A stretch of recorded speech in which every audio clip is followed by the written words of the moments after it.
the Prime Minister has apologised for this. This was a deal that was struck on the day the government was due to argue this in court. Is this an example of policy and problems and a government getting it badly wrong? Look, Laura, it's important, of course, that we rigorously spend taxpayers' money and that we do make sure that the hundreds of billions of dollars we spend on welfare every year goes to the worthy recipients. Obviously, there are fraud in some circumstances, and we have tried to clamp down on that in government. Clearly, mistakes have been made here, though, through the robo-debt program, and when you make a mistake, you've just got to fess up to it and move on. We make as I said, we make around $180 billion of welfare payments a year. So this is a large payout, obviously, but in the context of the overall budget and spend year on year, it's not a huge amount of that pie. So now we've just got to make this situation whole. I'm sure the government's taken the best legal advice in coming to this settlement, and we always try and act as a model litigant in these cases and don't seek to unnecessarily drag out court actions. Okay, well, it's good to see that the talking points aren't what Stuart Robert offered us early this morning, so appreciate that. We can always rely on you to be a straight talker. Now, let's talk China. You've got your Beef 2021 hat on there. Scott Morrison is on his way to Japan. I'm sure China will be discussed. Beef producers there really hurting with these sanctions at the moment. Is it getting any better?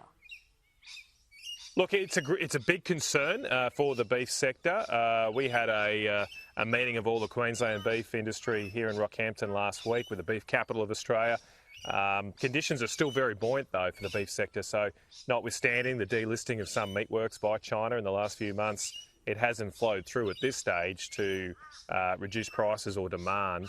A lot of people are still restocking after the drought. Some are still in drought, so prices are holding up pretty well at the sale yards. But obviously there's a concern for the future. China has been the largest growth market for Australian beef over the last decade, although we still have very large markets in Japan and Korea and the Middle East.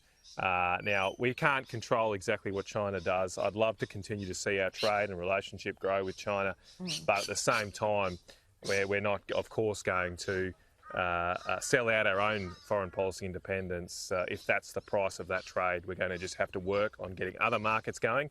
That's why that regional partnership deal yesterday was very important, as is the Prime Minister's trip to Japan as well. But Mr Canavan, it's going to be really hard to replace what China does offer in terms of the customer base. We're talking about more than 1 billion people. That regional partnership agreement does not nearly make up that in terms of what it offers in population. I guess the Australian public at this point is asking, what is the point in a free trade agreement with China that was lauded as this great new deal when it looks like China isn't abiding by the rules struck under that agreement? Well, that's a fair question, Laura. As I said yesterday, I'm not holding my breath at this so-called RCEP deal, a regional comprehensive economic partnership, is going to lead to better circumstances with China because, as you alluded to, 5 years ago we signed a free trade deal with China and they clearly haven't adhered to the spirit of that deal. Now, hopefully maybe they'll change their tune, but we can't base our plans on hope. What we've got to do then is plan to develop other markets, and I just take a little issue with you. Yes, China's big in terms of 1 billion people, but outside of China in Southeast Asia, there's just as many people. There's around 1 billion people that live in Southeast Asia. Now there's lots of different countries in Southeast Asia, so it's a little more complex to deal with them all, but there is just as many opportunities there to grow our trade in beef, in wheat, in commodities, in minerals and energy. And if one door closes, we've got to look for another door. That's just the basic principle in life. Okay, Matt Canavan, we're going to have to leave it there. We'll check in with you soon. Thanks, Laura. Have a good day.